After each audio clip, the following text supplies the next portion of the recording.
जय हिंद दोस्तों। स्वागत है आप सभी को अपना YouTube चैनल सक्सेस पर क्लासेस पर। मैं एन के सिंह आप सभी को स्वागत करता हूं।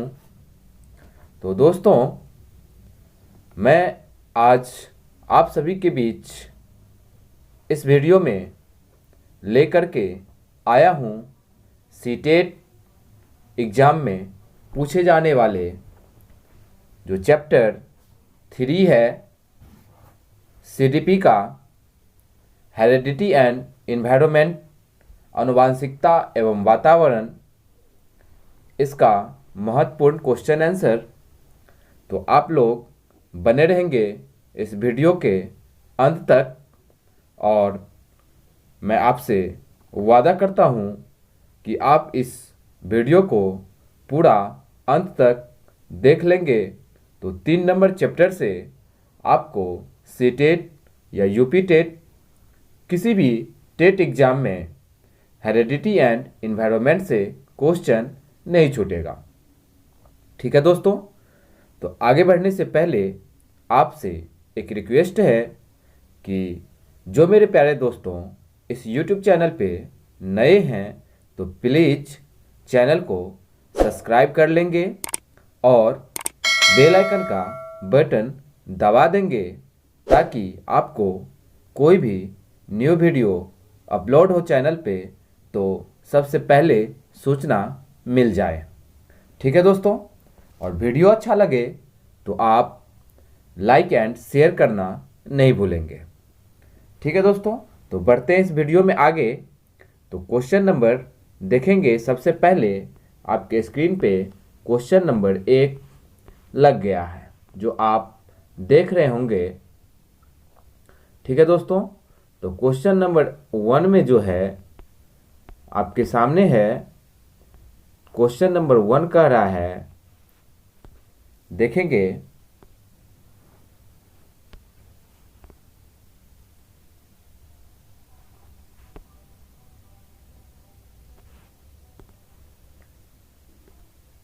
क्वेश्चन नंबर 1 कह रहा है आपको वंशानुगत गुणों का एक पीढ़ी से दूसरी पीढ़ी में हस्तांतरण होने की प्रक्रिया क्या कहते हैं। ठीक है दोस्तों, तो इस प्रक्रिया को क्या कहते हैं। पहला है आनुवांशिकता, वातावरण, सामाजिकता, सहोपकारिता। ठीक है दोस्तों, तो आप आंसर बताएंगे क्या होगा। तो आपको पता है इस चैप्टर का थ्योरी पढ़े होंगे। ठीक है दोस्तों, अगर अभी तक नहीं पढ़े हैं थ्योरी तो प्लीज़ इसी यूट्यूब चैनल पे आपको पहले थ्योरी क्लास मिल जाएगा चैप्टर नंबर 3 का, उसको पढ़ लेंगे एक बार। ठीक है दोस्तों, तो यहाँ पे जो आंसर बन जाएगा आपको आनुवांशिकता। क्या बन जाएगा? आनुवांशिकता। आनुवांशिकता ही यह गुण है जो प्रत्येक पीढ़ी से पीढ़ी में ट्रांसफर होता है, हस्तांतरण होता है। ठीक है दोस्तों, वंशानुगत गुण का एक पीढ़ी से दूसरी पीढ़ी में हस्तांतरित होना आनुवांशिकता कहलाता है, हेरिडिटी कहलाता है। ठीक है दोस्तों, चलिए तो आपके स्क्रीन पे 2 नंबर क्वेश्चन लग गया है, आप बताएंगे कि क्या होगा। तो 2 नंबर क्वेश्चन है, कह रहे वंशानुक्रम व्यक्ति की जन्मजात विशेषताओं का पूर्ण योगदान है, दिया गया कथन निम्न में से किस मनोवैज्ञानिक का है। तो यहाँ पे आपसे जो है डेफिनेशन पूछ लिया गया है कि वंशानुक्रम व्यक्ति की जन्मजात विशेषताओं का पूर्ण योगदान है, यह कौन सा मनोवैज्ञानिक दिया है। तो दोस्तों इसको आपको याद करना पड़ेगा। तो सीडीपी में 1-2 पूछ लिया जाता है। तो ये हो जाएगा B.N. झा। क्या हो जाएगा दोस्तों? B.N. झा। यह जो है दिए हैं डेफिनेशन। चलिए आगे बढ़ते हैं। तो देख रहे हैं आप कि 3 नंबर क्वेश्चन आपके स्क्रीन बोर्ड पे लग चुका है। ठीक है दोस्तों, क्या है? 3 नंबर क्वेश्चन। तो 3 नंबर क्वेश्चन आप देख रहे होंगे।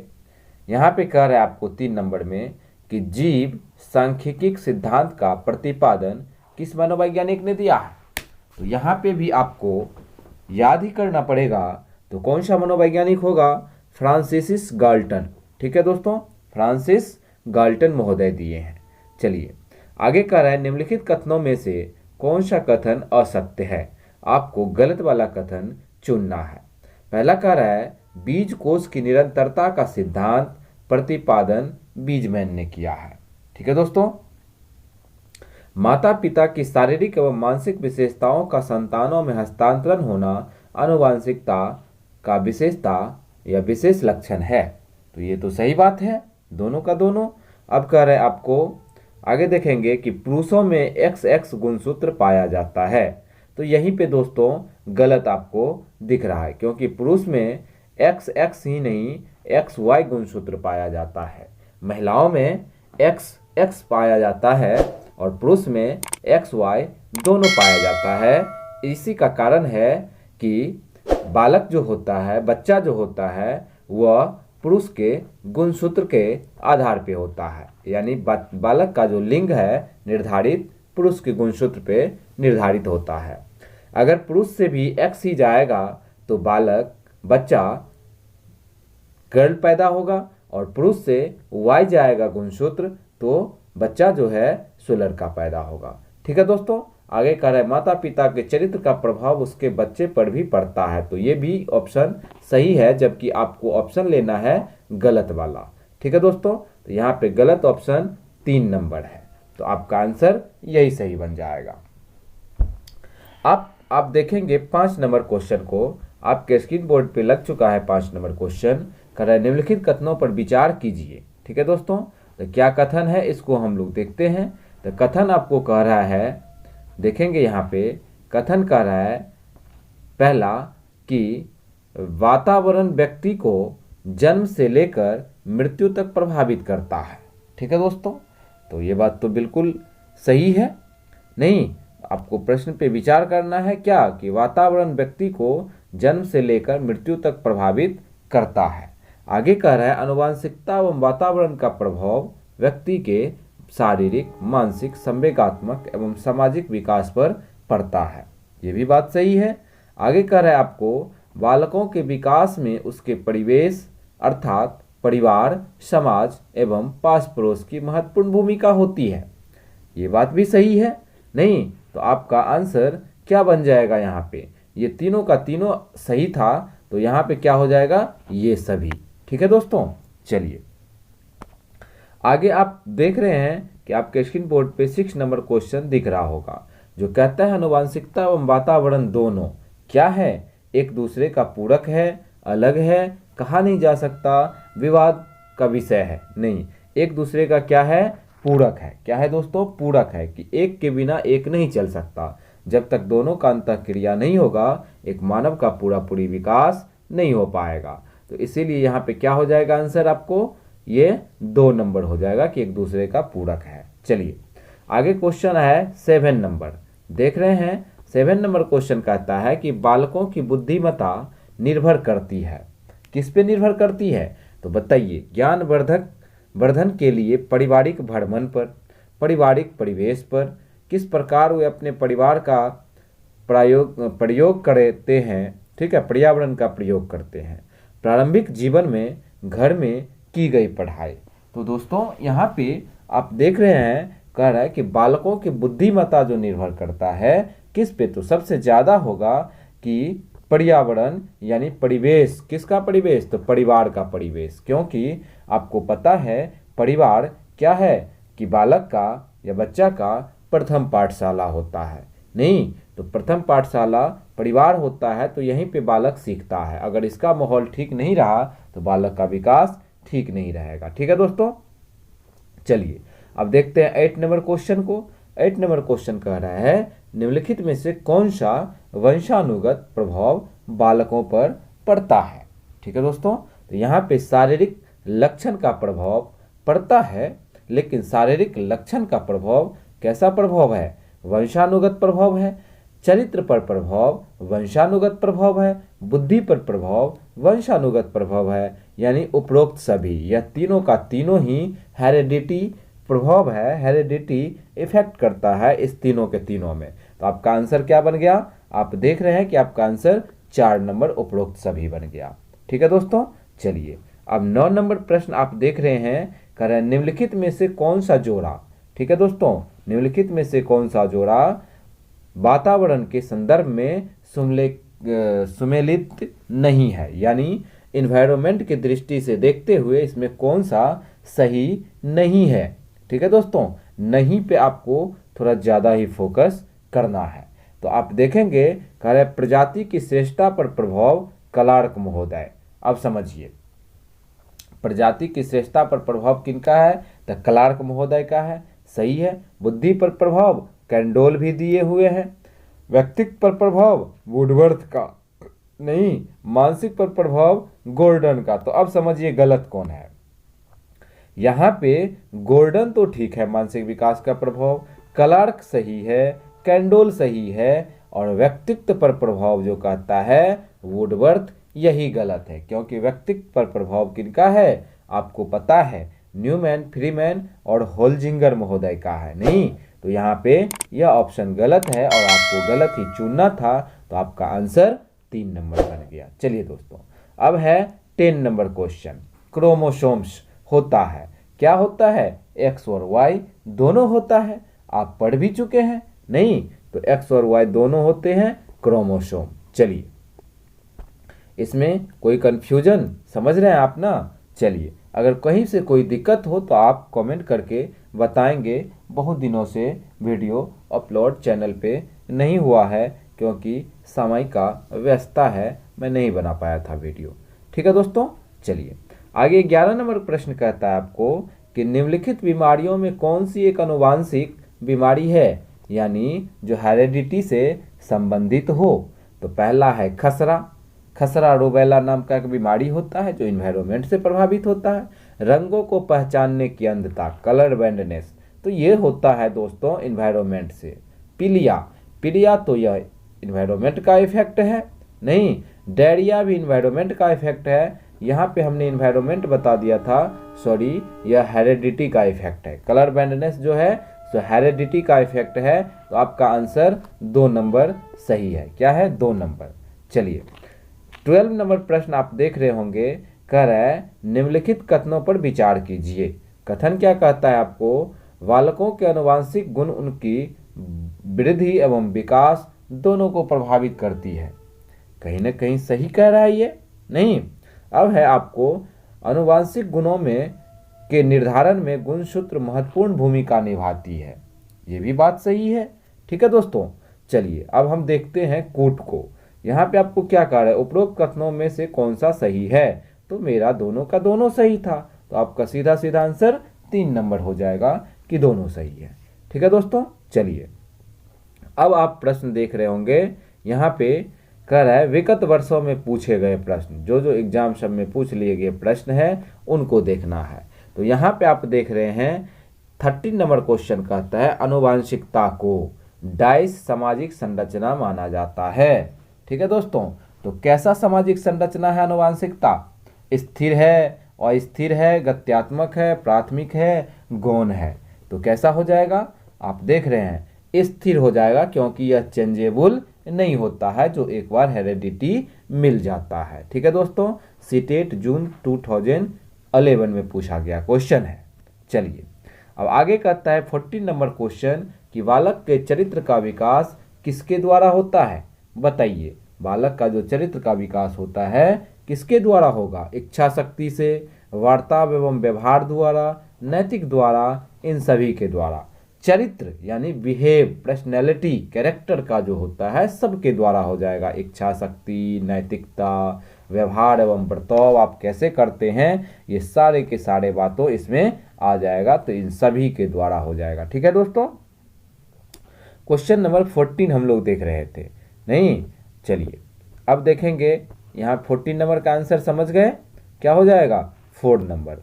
चलिए अब है आपको 15 नंबर क्वेश्चन, जो इसको हम नहीं देखेंगे क्योंकि सीटेट का नहीं पूछा गया है, तो यहाँ पे टाइम थोड़ा ज़्यादा लग जाएगा। वैसे आप देखना चाहेंगे तो चलिए हम देख ही लेते हैं। कह रहे व्यक्तित्व अस्थाई समायोजन है। व्यक्तित्व जो है, पर्सनैलिटी जो है, अस्थाई समायोजन है किसके, तो बताइए, पर्यावरण के साथ, जीवन के साथ, प्रकृति के साथ, ये सभी, तो सबके साथ हो जाएगा। व्यक्तित्व किसके साथ है? तो सबके साथ होता है। चलिए अब देखेंगे 16 नंबर क्वेश्चन। तो 16 नंबर क्वेश्चन आपके स्क्रीन पे लग चुका है। यहाँ पे कहता है मानसिक विकास को प्रभावित करने वाले कारक क्या सब है। ठीक है दोस्तों, तो यहाँ पे आप देखेंगे वंशानुक्रम तो है ही, परिवार का वातावरण तो है ही, परिवार की सामाजिक स्थिति है ही। इस तरह से आपका आंसर टोटल हो जाएगा, पूरा का पूरा हो जाएगा। ठीक है, चलिए अब देखेंगे 17 नंबर क्वेश्चन। तो 17 नंबर क्वेश्चन आपको कह रहा है कि माता पिता से वंशजों में हस्तांतरित होने वाले लक्षणों को क्या कहा जाता है। माता पिता से जो बालक में गुण आता है, ट्रांसफर होता है डीएनए, उसको हम क्या कहते हैं? तो क्या कहते हैं दोस्तों, बताइए। आनुवांशिकता ही होता है ना। क्या होता है? आनुवांशिकता गुण होता है। चलिए अब आगे कहता है आपको वह प्रक्रिया। 18 नंबर क्वेश्चन कहता है कि वह प्रक्रिया जिसके द्वारा माता पिता यह अनुमान लगाते हैं कि बच्चे में सभी सकारात्मक गुण है, क्योंकि एक गुण सकारात्मक कहलाता है। कब कहलाता है? तो चलिए ऑप्शन को देखते हैं। ठीक है दोस्तों, 18 नंबर में कह रहा है आपको जो परिवेश का प्रभाव, ये बात तो सही है नहीं कि वातावरण का डिफेक्ट होना चाहिए। हार्वर्थ का प्रभाव का नियम, प्रतिलोम परिवेश का प्रभाव नहीं, सबसे जो ज़्यादा महत्वपूर्ण है वो परिवेश का प्रभाव होता है। ठीक है दोस्तों, इन्वायरमेंट का जो प्रभाव होता है वही सकारात्मक कहलाता है। चलिए आगे 19 नंबर क्वेश्चन आप देख रहे होंगे। यहाँ पे कहता है कि मानव व्यक्तित्व परिणाम क्या है, यानी मनुष्य का जो व्यक्तित्व परिणाम होता है वो किस पे निर्भर करता है। ठीक है दोस्तों, तो यहाँ आप देख रहे हैं कि केवल आनुवांशिकता पे, जी नहीं, पालन पोषण और शिक्षा का। तो पालन पोषण दोनों एक ही बात हो गया, परिवेश। ठीक है दोस्तों, जबकि किसी भी मानव का व्यक्तित्व जो है सो आनुवांशिकता और वातावरण के अंतःक्रिया से होता है। तो क्या हो जाएगा आपका आंसर? केवल वातावरण भी नहीं होगा, आपका आंसर 3 नंबर सही हो जाएगा, एनवायरनमेंट एंड हेरिडिटी। ठीक है दोस्तों, चलिए तो आपका आंसर 3 नंबर सही हो जाएगा। अब ये सीटेट 2012 में पूछा गया क्वेश्चन है। अब है 20 नंबर क्वेश्चन जो दिख रहा होगा आपको। कह रहा है जुड़वा भाइयों में से एक को सामाजिक एवं आर्थिक रूप से धनाढ़ परिवार द्वारा गोद लिया गया। एक को जो है मान लेते हैं एक माता का 2 बालक है। ठीक है दोस्तों, तो एक को जो है सो पूरा धनी परिवार के द्वारा गोद लिया गया, एक को जो है सो निर्धन परिवार के द्वारा गोद लिया गया, और दोनों में 1 वर्ष के बाद उनके बुद्धि लब्धांक के बारे में निम्नलिखित में से क्या अवलोकित होने की सर्वाधिक संभावना है। तो बुद्धि लब्धि में क्या इफेक्ट पड़ेगा उसको हम लोग को देखना है। आप देख रहे हैं कि सीटेट 2012 में क्वेश्चन पूछा गया है नवंबर में। ठीक है दोस्तों, तो यहाँ पे सबसे पहले हमको देखना है, कह रहा है कि धनी सामाजिक आर्थिक परिवार वाले लड़के की अपेक्षा निर्धन परिवार वाला बालक अधिक अंक प्राप्त करेगा। नहीं, वो भी कर सकता है, ऐसा थोड़ी है। अब कहता है सामाजिक आर्थिक स्तर बुद्धि लब्धि को प्रभावित नहीं करता है। ये सही बात है, क्योंकि बुद्धि लब्धि कहाँ से आता है? तो हेरिडिटी से आता है, और हेरिडिटी से दोनों का दोनों में आया होगा। ठीक है दोस्तों, तो अब आगे कहता है निर्धन परिवार वाले लड़के की अपेक्षा धनिक आर्थिक वाला लड़का अधिक अंक प्राप्त करेगा। ये भी नहीं हो सकता है, दोनों समान रूप से समान भी नहीं कर सकता है। तो आपको ये जो है सामाजिक वातावरण, सामाजिक आर्थिक स्थिति बुद्धि लब्धि को प्रभावित नहीं करता है। ठीक है दोस्तों, इस तरह से आपका आंसर 2 नंबर हो गया। ठीक है दोस्तों, चलिए अब 21 नंबर क्वेश्चन देखेंगे। यहाँ कहते हैं निम्नलिखित में से कौन सा मुख्य रूप से आनुवांशिकता संबंधित कारक है। आंखों का रंग, ये तो है ही। सामाजिक गतिविधियों में भागीदारिता, समकक्ष व्यक्तियों के समूह में अभिवृत्ति, चिंतन पैटर्न। तो हमको आनुवांशिकता लेना है, जबकि ये सब सारा बात इन्वायरमेंट से है। ठीक है दोस्तों, सीटेट जुलाई 2013 में पूछा गया है, तो आपका आंसर 1 नंबर ही बन जाएगा कि आंख का रंग जो है सो हेरिडिटी से प्रभावित होता है। चलिए अब आप देख रहे हैं 22 नंबर क्वेश्चन। ठीक है दोस्तों, 22 नंबर क्वेश्चन में कहा जा रहा है कि निम्नलिखित में से डाइस के अतिरिक्त सभी वातावरणीय कारक विकास को आकार देता है। मतलब कोई एक ऐसा है ऑप्शन जो आकार नहीं देता है वातावरणीय कारक को, विकास को। ठीक है दोस्तों, बाद बाकी सभी का सभी देते हैं। तो ऑप्शन पढ़ते हैं, पौष्टिकता की गुणवत्ता, तो ये तो वातावरण का काम है कि विकास बढ़ाता है। सांस्कृतिक, सही बात है। शिक्षा की गुणवत्ता, ये भी सही बात है। शारीरिक गठन, अब समझिए शारीरिक गठन क्या है, वंशानुगत प्रभाव है। जो एक बार गठित होकर के आ गया वह किसी भी वातावरण में बदल नहीं सकता है।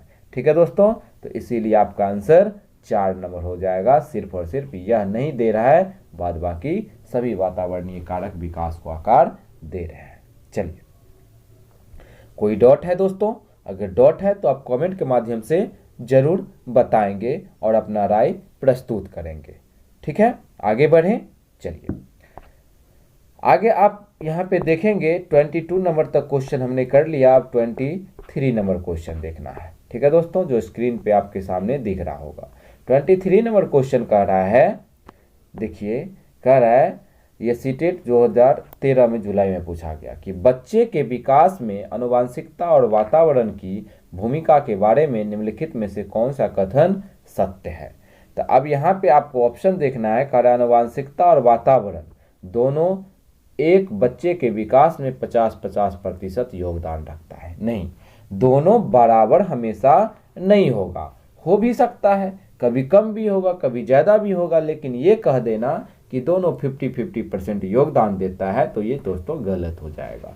ठीक है, चलिए, क्योंकि यह जो है सो दोनों इक्वल में नहीं देता है हमेशा, कभी कम भी आएगा, कभी ज़्यादा भी आएगा। ठीक है दोस्तों, कभी बराबर भी आ जाता है। चलिए, क्योंकि इसी का कारण है जीन्स प्रखर और प्रतिगामी 2 प्रकार का होता है। चलिए, दूसरा नंबर कहता है संवयस्कों और पितृक जीन्स का सापेक्षक योगात्मक नहीं होता है। यह बात सही है। ठीक है दोस्तों, क्योंकि यह जो है सो योगात्मक वास्तव में नहीं होता है। अब कहता है आनुवंशिकता और वातावरण एक साथ परिचालित नहीं होते हैं, तो ये भी बात गलत है, क्योंकि यह दोनों तो एक साथ परिचालित होकर के ना विकास करता है। अब है सहज रुझान वातावरण से संबंधित है, जबकि वास्तविक विकास के लिए आनुवंशिकता जरूरी है। यहीं पे उलट दिया है, सहज रुझान यानी आसान रुझान वातावरण और वास्तविक रुझान आनुवंशिकता। जी नहीं, यह दोनों बात सेम है, दोनों इन्वायरमेंट पे ही निर्भर करता है। तो आपका आंसर बन गया 2 नंबर। चलिए, अब 24 नंबर क्वेश्चन कहता है संस्कृति पर शिक्षा का क्या प्रभाव पड़ता है। ठीक है दोस्तों, क्या प्रभाव पड़ता है बताइए। तो संस्कृत की निरंतरता को बनाए रखना, ये तो सही बात है, लेकिन प्रभाव क्या है ये हमको बताना है ना। यह क्वेश्चन रिलेटेड आंसर नहीं हुआ। अब है संस्कृत के हस्तांतरण में सहायता करना, सहायता करेंगे, ये कोई रिलेटेड क्वेश्चन का आंसर दीजिए। कहने का मतलब है संस्कृत पर शिक्षा का प्रभाव क्या है, कैसा पड़ता है। तो हस्तांतरण करना, निरंतरता रखना, ये सब कोई बात नहीं।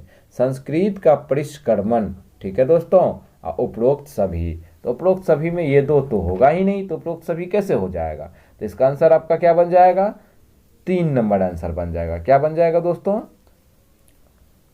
संस्कृत की निरंतरता को बनाए रखना कहीं ना कहीं सही बात है। अब आगे कहता है संस्कृत के हस्तांतरण में सहायता करना, कर सकते हैं, उसको प्रचार प्रसार हस्तांतरित कर सकते हैं, रख सकते हैं। संस्कृत का परिष्करण करना, तो यहाँ पे ऑप्शन जो है कोई एक सटीक में नहीं मिल रहा है और थोड़ा थोड़ा तीनों मिल रहा है, तो इसीलिए आपका आंसर जो हो जाएगा सो 4 नंबर हो जाएगा। ठीक है दोस्तों, इन्हीं सब के मिला करके हम जो है सो प्रभाव को देख सकते हैं। चलिए, अब 25 number question, 25 number question CTET फरवरी 2014 में पूछा गया है। कहता है कौन सा कथन सत्य है। तो आनुवंशिक बनावट व्यक्ति की परिवेश की गुणवत्ता के प्रति प्रत्युत्तरात्मक को प्रभावित करती है। ठीक है दोस्तों, अब कह रहा है गोद लिए गए बच्चे का वही बुद्धि लब्धांक होगा IQ जो गोद लिए गए उनके सगे भाई बहनों का होगा। नहीं, कभी भी एक दूसरे आदमी का IQ बराबर नहीं हो सकता है, अलग अलग होगा। ठीक है दोस्तों, चलिए अब आप देख रहे हैं कार्य अनुभव मस्तिष्क के विकास को प्रभावित नहीं करता है। क्या नहीं करता है, करता है। अब है विद्यालयीकरण का बुद्धि पर कोई प्रभाव नहीं पड़ता है, तो दोस्तों पड़ता है। ये दोनों तो ऐसे का ऐसे गलत हो गया। अब है आपको 2 नंबर IQ सेम नहीं होगा। अब यहाँ पे कहता है प्रतिरूपात्मक प्रभाव पड़ता है, तो सही बात है, प्रभावित करती है। तो आपका आंसर 1 नंबर हो जाएगा। चलिए 26 नंबर क्वेश्चन कह रहा है मानवीय विकास में आनुवंशिकता एवं परिवेश की भूमिका के संदर्भ में निम्नलिखित में से कौन सा कथन समुचित है। आप समझिए कौन सा कथन उचित है, इसका मतलब है ये सीटेट फरवरी 2014 में प्रश्न पूछा गया है आपसे सीटेट में। नहीं तो आपको यह क्वेश्चन का आंसर बताना है। क्या हो जाएगा दोस्तों, 26 नंबर है, कह रहे विकास के विभिन्न क्षेत्र में आनुवंशिकता एवं परिवेश का सापेक्षिक प्रभाव परिवर्तनशील है। ठीक है दोस्तों, उसके सापेक्ष में देखा जाए तो परिवर्तनशील है, यह तो सही बात है। भारत सरकार की विविधात्मक पूरकता संबंधी नीति मानवीय विकास में प्रकृति की भूमिका आधारित है। नहीं, ये जो है दोस्तों ये वातावरण आधारित हो जाएगा। ठीक है, अब आगे है परिवेश की भूमिका लगभग स्थिर सी रहती है जबकि आनुवंशिकता प्रभावित हो सकती है। तो यही गलत है, जबकि आनुवंशिकता ही स्थिर रहेगा और परिवेश वाला चीज जो है सो अस्थिर हो जाएगा। ठीक है दोस्तों, चलिए अब है व्यवहारवाद के सिद्धांत प्रायः मानवीय विकास में प्रकृति की भूमिका पर आधारित है। तो ये भी नहीं होगा, क्योंकि प्राकृतिक नहीं व्यवहारवाद कहता है यह जो है सो आपको पूरी वातावरण पे चलता है। चलिए अब यहाँ पे आपका आंसर बन जाएगा कौन सा, 1 नंबर। क्या बना आंसर, कहता है समुचित क्षेत्र में विकास के विभिन्न क्षेत्र में आनुवंशिकता एवं परिवेश का सापेक्षिक प्रभाव परिवर्तनशील है। इन दोनों का जो सापेक्ष प्रभाव पड़ता है तभी परिवर्तित होता है, परिवर्तन होता है। इस तरह से आपका आंसर 1 नंबर 26 नंबर प्रश्न का बना। चलिए वीडियो जो है सो थोड़ा लंबा हो जाएगा दोस्तों, क्योंकि सारे क्वेश्चन का मैं सोच रहा हूँ इसी में निपटारा कर दूँ 3 नंबर चैप्टर का, ताकि दूसरा वीडियो बनाऊँ तो 4 नंबर चैप्टर का थ्योरी लेकर के आऊँ। अब यहाँ पे 27 नंबर क्वेश्चन कहता है निम्नलिखित में से कौन सा कथन सही नहीं है। इसको ध्यान दीजिए, सही नहीं है, नहीं वाला पूछ रहा है। तो 27 नंबर क्वेश्चन है आपको, यहाँ पे कह रहा है कि वंशानुक्रम माता पिता से संतान में गुणों का संचरण है। ये तो सही बात है, संचरण तो होता है। अब है विकास प्राणी और उसके पर्यावरण की अंतःक्रिया का परिणाम है। ये बात सही है, प्राणी और यानी जो हेरेडिटी है वो और पर्यावरण दोनों का अंतःक्रिया का परिणाम है, ये भी बात सही है। तीसरा कहता है वंशानुक्रम व्यक्ति की जन्मजात विशेषताओं का शोधन है। अब समझिए, वंशानुक्रम जो है व्यक्ति की जन्मजात विशेषताओं का शोधन है। ठीक है, तो वंशानुक्रम व्यक्ति की जन्मजात विशेषता का शोधन है, पर और क्या, अब कह रहे माता पिता की शारीरिक और मानसिक विशेषता का संतान में संचरित होना वंशानुक्रम है। तो ये भी बात सही है। नहीं तो आपको आंसर क्या चूज करना है, तो आंसर में देख रहे हैं कह रहे कौन सा कथन सही नहीं है। तो यहाँ पे एक ही चीज है कि वंशानुक्रम व्यक्ति की जन्मजात विशेषताओं का शोधन है, जबकि इसका शोधन कहना ही यहाँ पे गलत हो रहा है। ठीक है दोस्तों, शोधन है। अब समझिए, वंशानुक्रम व्यक्ति की जन्मजात विशेषता का शोधन है, तो जन्मजात विशेषता में वंशानुक्रम भी आता है और पर्यावरण भी देखरेख में आ जाएगा। तो आपका आंसर इस तरह से 3 नंबर होगा, जो सही नहीं है। ठीक है दोस्तों, यूपी टेट में पूछा गया है। आगे आपको कहता है 28 नंबर क्वेश्चन कह रहे हैं मनुष्य की बुद्धि आगे की पीढ़ियों में क्या है दोस्तों, आगे की पीढ़ियों में संक्रमित होती है। ठीक है, डाइस का कार्य इस जन्मजात योग्यता के विकास के लिए उपयुक्त परिस्थिति का निर्माण करना है। किसका निर्माण करना है, तो बताइए आप क्या हो जाएगा इसका आंसर। तो यहाँ पे आपको देखने के लिए मिल रहा है क्षेत्र, मौसम, वातावरण, जलवायु। तो सबसे पहली बात यहाँ पे देखेंगे कार्य मनुष्य की बुद्धि आगे की पीढ़ी में संक्रमित होता है। डाइस का कार्य इस जन्मजात योग्यता के विकास के लिए उपयुक्त परिस्थिति का निर्माण करना है। उपयुक्त परिस्थिति निर्माण करेंगे, इसका मतलब वातावरण का निर्माण करेंगे हम। ठीक है दोस्तों, आपका आंसर 3 नंबर सही हो जाएगा। 29 नंबर क्वेश्चन आपको कह रहा है, आपके सामने लग रहा है बोर्ड पे, यहाँ पे कह रहा है वंशानुक्रम के संदर्भ में गलत कथन निम्न में से कौन सा है? तो गलत वाला चुनना है, जो एस टेट, ठीक है दोस्तों, हरियाणा टेट में पूछा गया है। कहता है वंशानुक्रम बालक का लिंग निर्धारित करता है। अब समझिए, एस टेट से हमें याद आ गया कि अभी जो है सो मैंने उस दिन नहीं वीडियो बना पाया कि हरियाणा टेट जो है सो निकाले हुए हैं। तो हरियाणा टेट जिन जिन भाई बहनों को भरना है, आप भर सकते हैं जा करके हरियाणा टेट के लिए। यहाँ पे कह रहा है कि वंशानुक्रम बालक का लिंग निर्धारित करता है। ये तो कहीं ना कहीं सही बात है, लिंग तो निर्धारित होता है वहां से, जबकि हमको गलत वाला चुनना है। कह रहा है यह शारीरिक संगठन से महत्वपूर्ण योगदान होता है। शारीरिक गठन भी होता है वहां से, वंशानुक्रम से, तो ये भी बात सही है। अब है यह जुड़वा बालकों के जन्म में योगदान देता है, ये भी देता है। कह रहा है इसमें रुचि, अभिवृत्ति, पसंद, नापसंद तथा मस्तिष्क की संवेदनात्मक भावनाएं समावेशित होती है। तो ये जो है सो कहीं ना कहीं ये आपको वातावरण से निर्भर करता है, आनुवांशिकता से नहीं। तो आपका आंसर क्या हो जाएगा? तो ये 4 नंबर ही गलत के रास्ते पे आ रहा है। ठीक है दोस्तों, चलिए देखते हैं अगला क्वेश्चन। अब है 30 नंबर क्वेश्चन। कह रहा है प्राकृतिक पालन पोषण वाद विवाद के संदर्भ में निम्नलिखित कथनों में से कौन सा आपको उपयुक्त प्रतीत होता है? प्राकृतिक मतलब हुआ, यहाँ पे समझ लीजिए, वंशानुक्रम, और पालन पोषण का मतलब हुआ वातावरण। कह एक बच्चा एक खाली स्लेट के समान होता है, कोरा कागज जिसको कहते हैं, जिसका चरित्र परिवेश के द्वारा किसी भी आकार में ढाला जा सकता है। तो 30 नंबर बात ये तो कह रहा है सही है? नहीं। अब है बच्चे अनुवांशिक रूप से उस तरफ प्रवृत्त होते हैं जिस तरफ होना चाहिए। इससे कोई फर्क नहीं पड़ता कि वे किस प्रकार के परिवेश में पल बढ़ रहे हैं, नहीं फर्क पड़ता है दोस्तों। ठीक है दोस्तों, क्वेश्चन कहता है प्राकृतिक पालन पोषण वाद विवाद के संदर्भ में निम्नलिखित कथनों में से कौन सा कथन आपको उपयुक्त प्रतीत होता है? यहाँ पे पहला देखिए, एक बच्चा एक खाली स्लेट के समान होता है जिसका चरित्र परिवेश के द्वारा किसी भी आकार में ढाला जा सकता है। यहीं पे गलत कर दिया।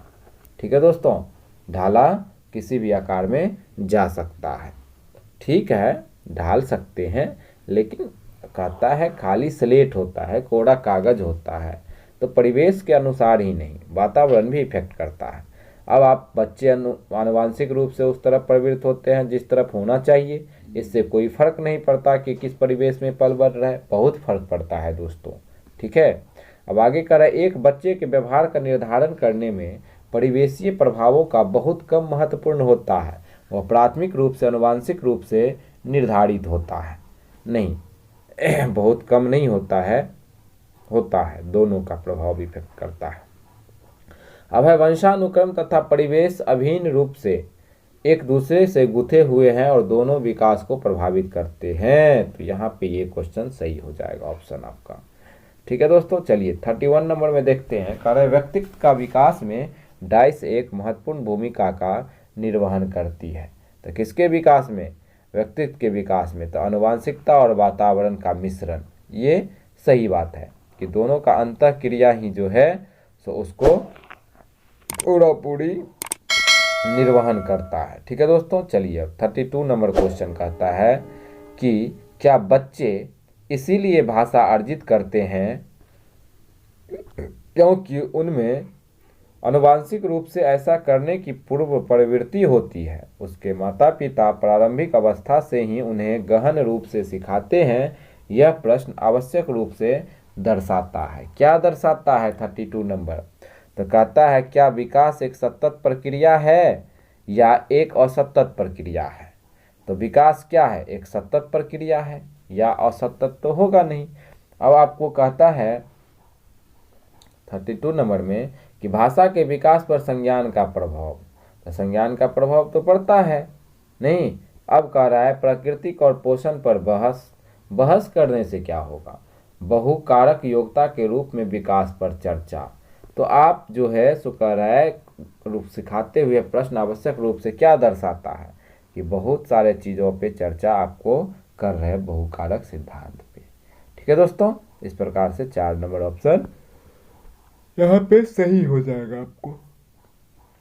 चलिए आगे 33 नंबर क्वेश्चन कर रहा है, किसी व्यक्ति को आकार देने में वातावरण घटकों की कोई भूमिका नहीं होती है क्योंकि प्रत्येक व्यक्ति की वृद्धि उसकी आनुवंशिक संरचना से निर्धारित होती है। यह कथन क्या है?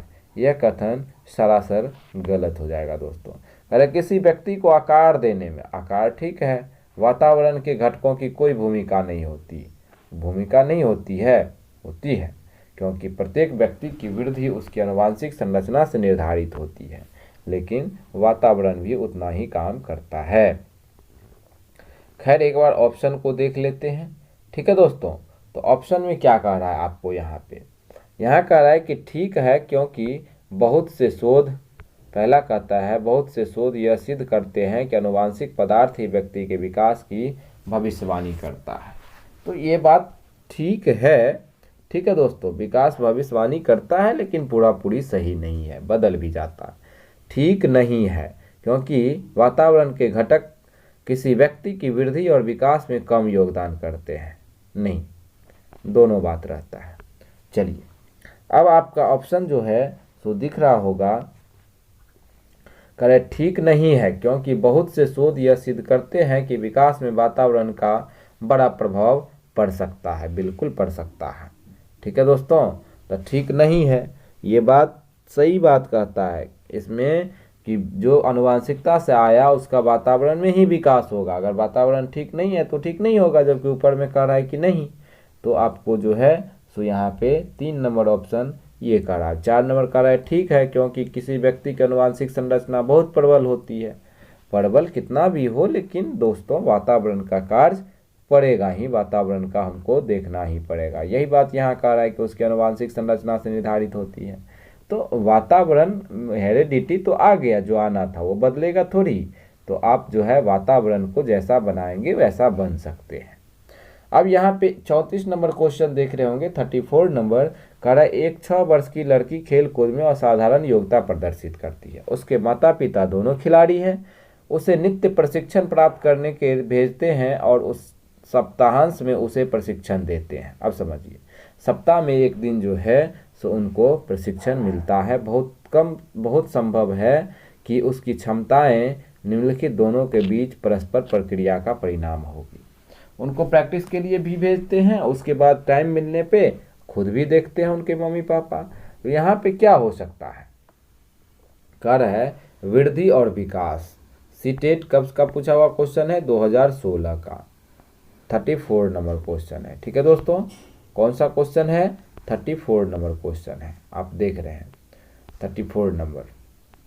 तो यहाँ पे क्या कहता है, यहाँ पे आपको कह रहा है कि वृद्धि और विकास प्रक्रिया का परिणाम होता है, स्वास्थ्य और प्रशिक्षण, अनुशासन और पौष्टिकता, आनुवंशिक और वातावरण। तो क्या हो जाएगा आपको दोस्तों? आनुवंशिक और वातावरण, इन्हीं दोनों का कार्य है या पर्यावरण। ठीक है, चलिए 35 नंबर क्वेश्चन कहता है प्राकृतिक और पोषण विवाद में प्राकृतिक से क्या अभिशय है। ठीक है दोस्तों, तो हम आपको बताए थे कि प्राकृतिक मतलब होता है नेचुरल, और जो चीज़ नेचुरल है वह जन्मजात होता है, नहीं। तो यहाँ पे आपको क्वेश्चन बन चुका होगा, प्राकृतिक मतलब होता है आनुवंशिकता, पोषण मतलब होता है वातावरण। तो प्राकृतिक पूछ रहा है, इसका मतलब क्या होगा? जैविक विशिष्टता या वंशानुक्रम सूचना। ये बिल्कुल सही है, जैविक विशिष्टता का मतलब ही होता है आनुवंशिकता। अब है एक व्यक्ति की मूल वृत्ति, भौतिक, रासायनिक, सामाजिक जटिल शक्तियाँ, हमारे आसपास वातावरण, नहीं, 1 नंबर ऑप्शन हो जाएगा। अब है 36 नंबर, डाइस तथा डाइस का विशिष्ट अन्योन क्रिया का परिणाम विकास विधि मार्गों में निष्कर्षों के रूप में हो सकता है। किसका किसका? तो आपको पता ही है, आनुवंशिकता एवं वातावरण का, इसी दोनों का अनुरूप होगा। ठीक है दोस्तों, चलिए तो इस तरह से आपको ये बन गया। अब है 37 नंबर, कह रहा है डाइस जन्मजात व्यक्ति गुणों का योगफल है। क्या जन्मजात योगफल है? तो बताइए क्या हो जाएगा। यहाँ पे वंशानुक्रम एक ही चीज दिखता है कि यह जन्मजात व्यक्तिगत गुणों को योगफल है, अंतर होता है। अब है 38 नंबर, व्यक्ति में उन मनोशारीरिक अवस्थाओं का गतिशील संगठन जो उसके पर्यावरण के साथ अद्वितीय सामंजस्य निर्धारित करता है, नहीं, क्या कहलाता है? तो क्या कहलाएगा दोस्तों? आप देख सकते हैं यहाँ पे क्या कहलाएगा? तो सबसे पहले बात व्यक्तित्व, समायोजन, संवेदना और चरित्र। तो क्या कहलाएगा यहाँ पे बताइए आप? तो व्यक्तित्व न कहलाएगा, उसके व्यक्ति में जो परिवर्तन होगा। तो चलिए व्यक्तित्व में अब है समान पुरुष में XY गुणसूत्र होते हैं, जबकि महिलाओं में क्या होता है? आपको हम अभी अभी पिछले क्वेश्चन में बताए थे कुछ देर पहले। क्या होता है? तो महिलाओं में सिर्फ XX गुणसूत्र पाया जाता है। अब है 40 नंबर क्वेश्चन और लास्ट क्वेश्चन। कह रहा है वातावरण पर बाहरी शक्ति वह बाहरी शक्ति है जो हमें प्रभावित करती है, यह किसने कहा? तो किसने कहा है यह आपसे जो है सो डेफिनेशन पूछ लिया गया है रीट एग्जाम में। ठीक है दोस्तों, तो यह रॉस महोदय ने कहा है। ठीक है, रॉस महोदय। तो मैं आशा करता हूँ आप लोग बहुत बढ़िया से समझ गए होंगे। जहाँ कहीं आपको दिक्कत होगा तो आप जो है सो क्वेश्चन करेंगे, कमेंट के माध्यम से बताएंगे। तो इस वीडियो में इतना ही। और आप जो है सो आज अभी तक इस YouTube चैनल को सब्सक्राइब नहीं किए हैं तो प्लीज़ सब्सक्राइब कर लेंगे, बेल आइकन का बटन दबा देंगे। वीडियो अच्छा लगा हो तो लाइक शेयर करना नहीं भूलेंगे। ठीक है दोस्तों, चलिए वंदे